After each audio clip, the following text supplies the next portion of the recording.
ఇదిగో ఇంట్లో పనులు పక్కన పడేసి నిధి అంటూ బయట తిరిగితే ఒప్పుకోను. రామాని నిర్దోషం నిరూపించుకోమంది నువ్వే కదమ్మా. తన ప్రయత్నంకి ఎందుకు అడ్డుపడుతున్నావు?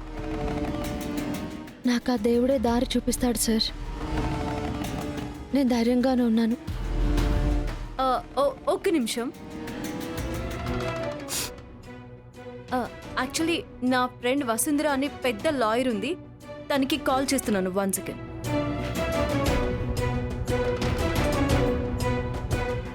హలో వసు, ఈ గృహహింస వాళ్ళ మీద కేసు పెట్టడానికి ఏ సెక్షన్ ఉంటుంది?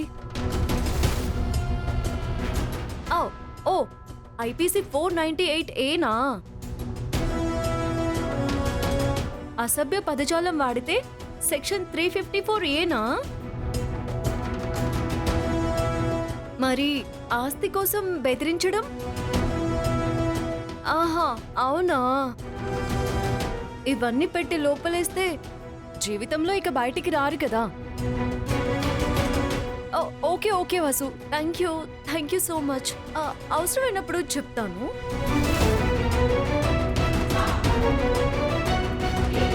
అమ్మో, ఇదేదో నా గురించి అనుకుంటా. జారుకుంటే మంచిది. ఇదిగోమ్మా నీ పేపర్లు. అత్తయ్య ఉండమ్మా, నాకు అవతల బోల్డ్ అంత పనుంది. రామా, గుడి గురించి నువ్వు చేసిన పోరాటం బూడిదలో పోసిన పన్నీరు కాకూడదు. నీకు అనుమానం ఉన్న వాళ్ల మీద కంప్లైంట్ చేద్దాం, ఖచ్చితంగా బయటకొస్తారు. ఒక్కడిని కూడా వదిలిపెట్టను. ఆ నిధిని ప్రభుత్వానికి అప్పగించే వరకు నేను నిద్రపోను. ఓచుకోండి, తగ్గిపోతుంది. అయ్యో ఎక్కడున్నావా? పద. వదలండి. ఎవరు మీరు? ఎవర్రా మీరు? ట్రీట్మెంట్ చేయాలి. ఆరోగ్యమే మహాభాగ్యం. Health is wealth. ఏయ్, ఎవరయ్యా మీరు? ఇతను పిచ్చోడండి. పిచ్చి ఆసుపత్రి నుంచి పారిపోయి వచ్చాడు. పిచ్చోడా? అరే పద, హాస్పిటల్కి వెళ్దాం. పద. ట్రీట్మెంట్ చేయాలయ్యా. ఎవర్రా మీరు? వదలండి. ఆరోగ్యమే మహాభాగ్యం అయ్యా.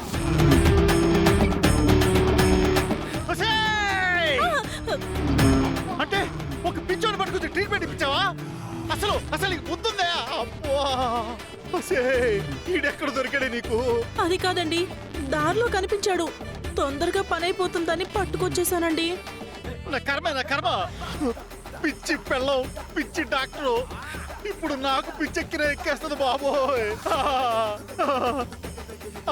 అమ్మా!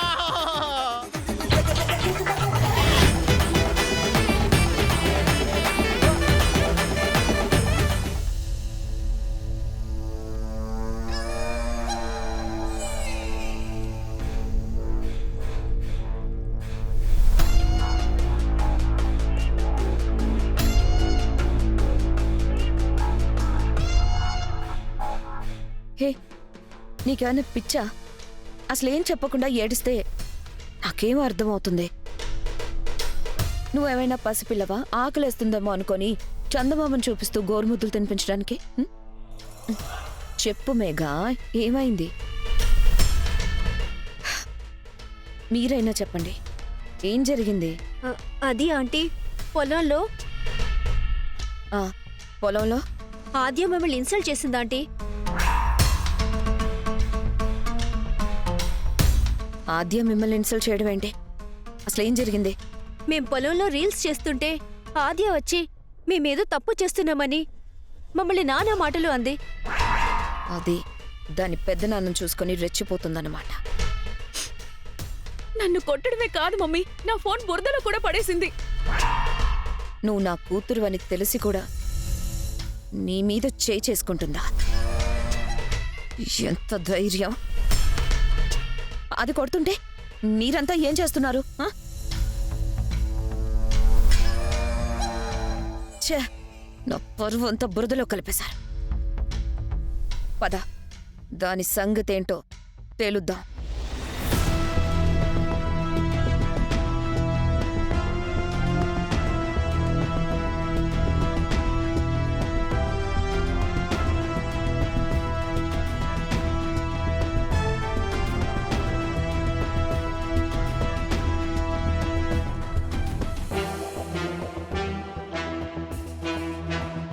ఆద్య బయటికి రా,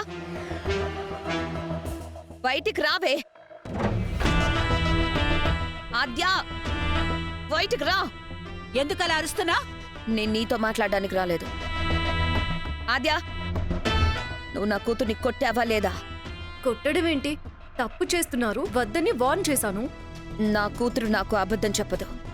నువ్వు కొట్టావు, తప్పొప్పుకో. నేను కొట్టలేదు అంటే అర్థం కావడం లేదా? ఏంటే గొంతులేస్తుంది?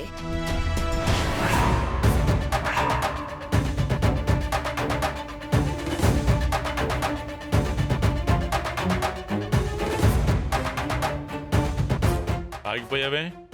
అన్నయ్యని చూసి చెయ్యి వణికిందా, గుండె బెదిరిందా? అనయ్య, నీ కూతురు నా కూతుర్ని కొట్టింది. కొట్టాల్సిన అవసరం ఎందుకొచ్చిందో నాకు సమాధానం కావాలి. ఆద్య, ఏం జరిగిందమ్మా?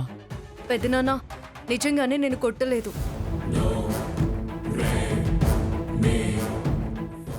ఇందాక పొలం దగ్గరికి వెళ్ళినప్పుడు వీళ్ళు డ్రింక్ చేస్తూ పిచ్చి పిచ్చిగా బిహేవ్ చేస్తూ రీల్స్ చేస్తున్నారు.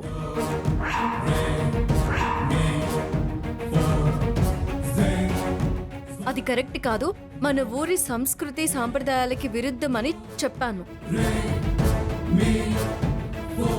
వీళ్ళని చూసి చిన్నపిల్లలు కూడా ఒళ్ళు మర్చిపోయి స్కూల్స్కి వెళ్లకుండా డాన్స్ చేస్తున్నారు పెదనాన్న.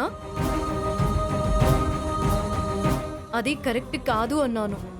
నా ఇష్టం అంది. తన మొబైల్ కింద పడేశానని హట్ అయిపోయి లేనిపోనివన్నీ చెప్పి వాళ్ళమ్మని ఇంటికి తీసుకొచ్చింది. పొలం అంటే కేవలం మట్టి గడ్డి కాదు, బంగారు పంటలు పండే పుణ్యభూమి. అంటే దేవస్థానంతో సమానం. అలాంటి స్థలాల్లో మద్యపానం చేయడం, వికృత చేష్టలు చేయడం ఈ సంస్కృతికి విరుద్ధమని తెలీదా? నేను తాగలేదు మమ్మీ, ఫ్రెండ్స్తో సరదాగా వీడియోస్ చేసుకుంటున్నానంతే. వీడియోలు చేసుకుంటేనే కొడతారా? కొట్టలేదు అంటుంటే మళ్ళీ మళ్ళీ అదే చెప్తావేంటి అనగా? మనతో గొడవ పడ్డానికి ఈవిడకొక కారణం కావాలి కదా. అయినా నువ్వెందుకే కొట్టావు? గొడవ కాదు, అక్కడ నా కూతురికి అవమానం జరిగింది. మద్యపానం చేసిందని చివాట్లు పెట్టింది. అది అవమానం ఎలా అవుతుంది? బుద్ధి చెప్పడం అవుతుంది కదా. అసలు నేను తాగలేదు మమ్మీ, కావాలనే నన్ను కొట్టింది. అది కేవలం నా మీద కక్షతోనే కొట్టింది. నీ మీద నాకు కక్ష? నేనంత చీప్గా ఆలోచించను. మీరంతా ఎంత చీపో నాకు తెలుసు. నా కూతురు తాగినట్టు అసలు ఏ ఆధారాలు లేవు. నువ్వు కావాలనే నా కూతుర్ని కొట్టావు.